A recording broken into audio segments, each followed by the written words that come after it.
Maayong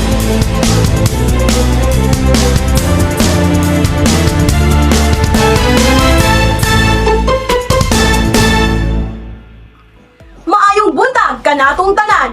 Before we start, let me introduce myself. I am your host for today. I am your Mommy Z, and welcome to our reality show. Today, we have a very exciting topic, and at the same time, we also invited 4 gorgeous ladies to answer our questions. Let us all welcome our guest for today from the University of Tomorrow, Cebu Technological University, Muabua Campus. They are currently third-year veteran students. To start with, Miss Marinel Marabeles, Miss Calamaris Oracoy, Miss Hazel Caronoy, and Miss Allen Villanueva. A round of applause, please. Wow, they are indeed a beauty. How are you feeling today, ladies? Hi, Mommy Z! We are feeling nervous, but at the same time, we are excited! We are thankful to you, Mami Z, that you have chosen us to be your guest and be a part of your reality show. So far, how was your studies? How did you cope up, adjust, or adapt to the modernization? Well, a little bit challenging, Mami Z, but we did our best because this is the reality of being a 21st century learner. Yes, I also agree, Mami Z. The educational system is fast changing, but we are aware those changes will help us in molding our 21st century skills, knowledge, and attitudes, especially in our future career as educators. Judging on how you answered, I can say that you are now prepared to answer my questions. Are you ready? Yes, Mami Z! And now, let us start our question and answer portion. Any one of you can answer this question. Give us your insight or opinion about this question. As 21st century learners, what are the changes that 21st century bring to the teaching and learning process? In my opinion, Mami Z, the changes that the 21st century bring to the teaching and learning process is that it helps the teachers to present their works easier with the help of technological tools.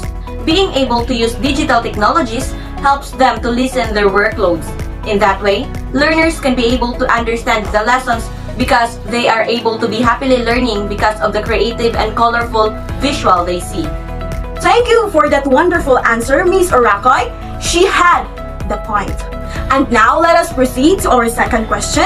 And these questions are related to the research study entitled Exploring 21st Century Skills and Learning Environment for Middle School Youth that you read a while ago. So, may I request the other ladies to answer my questions? It's our pleasure, Mami Z. Based on the research article, how do youth assess students' 21st century life and career skills and their learning environments? The research respondents are the 262 middle school students in which the survey responses were used to create data analysis. The factorial structure of the variables was investigated using exploratory factor analysis, and descriptive statistics were utilized to summarize student assessments. Thank you, Ms. Hazel. My next question is also based on the research article. How the results of this study be utilized in enhancing the 21st century life and career skills of students and their learning environments? May I, Mommy Z? Sure, go on. The result of the study is beneficial in measuring 21st century life and career skills as well as the learning environments. This research is significant to the future researchers, educators, youth development professionals, and other service providers, for it can be served and they can use it as a reference or they can enhance it for their future or ongoing investigation, assessment, and research, especially in advocating 21st century life and career skills development and the 21st century learning environment of the youth. Thank you so much, ladies. Sit back and relax, for we are not yet in the exciting part. You still have 4 questions to answer with a twist. To be exact, you are going to answer 1 question each. Before that, let us have a short break. Stay tuned and we will be right back. I would like to present to you the evaluation tool to measure technology integration in the classroom. Direction. Using the evaluation tool, which is observation, rate the following classroom or school technologies integrated or utilized in the class discussion. So, what does observation mean? So, it is the action or process of observing something or someone carefully or in order to gain information. As you can see in my screen, the grading scale would be the following. 4 is interpreted as outstanding. 3 is interpreted as very good. 2 is interpreted as good, and lastly, 1 is interpreted as fair. The following are the classroom or school technology integration evaluation with their scales. As we can observe, most of the classroom or school technologies integrated mentioned earlier are given with scores of 3 and 4, which is interpreted as outstanding and very good. So as a result, nowadays, the modern classroom is constantly surrounded by technology. Welcome back to our reality show. Ladies, are you now ready for the twist we prepared for all of you? The twist is, I will give the question to the random person and answer it as fast as she can. Are you feeling excited, ladies? We accept the challenge, Mommy Z.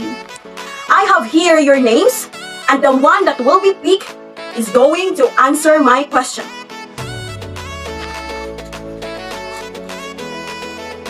And the first question is for you, Miss Hazel Tarongoy.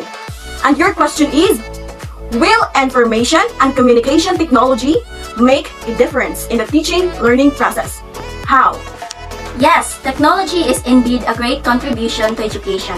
It makes a difference through utilizing different technologies that will help in making communication and access to information easier.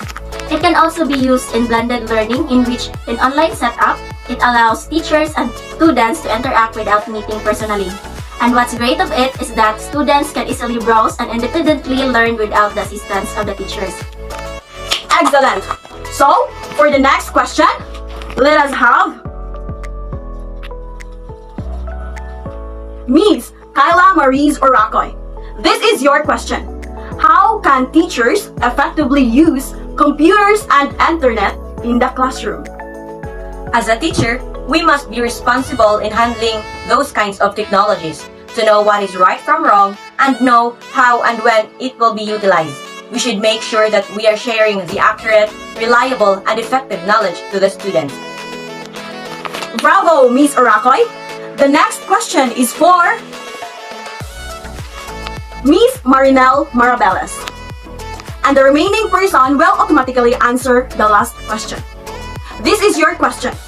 How would you prepare the students to handle the unreliable and scholarly materials found in the internet?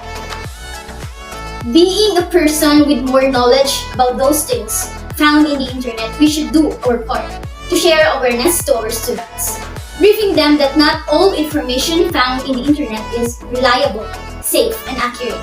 I will tell them to spare time in background checking the information they will be using and let them know about plagiarism. Wow. Fantastic, Miss Marabeles!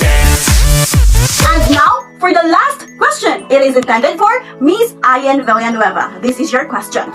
Discuss the relationship between education and industry and the mismatch between the knowledge and skills acquired by the students and the industry needs.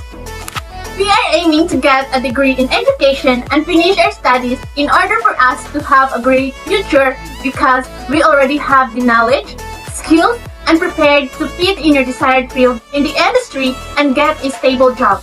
But the great mismatch is the reality that education is not enough to be accepted in your desired job because the industry are setting a high standard, and also, even if you have a degree, if you do not have this what we call the connection, we cannot easily get a job. Thank you everyone for answering my questions well and for visiting here in my reality show. Thank you for the time and effort despite of your busy schedules. Let me end this reality show with a saying according to Steve Jobs: the best way to create value in 21st century is to connect creativity with technology. Thank you and bye everyone. Bye ladies.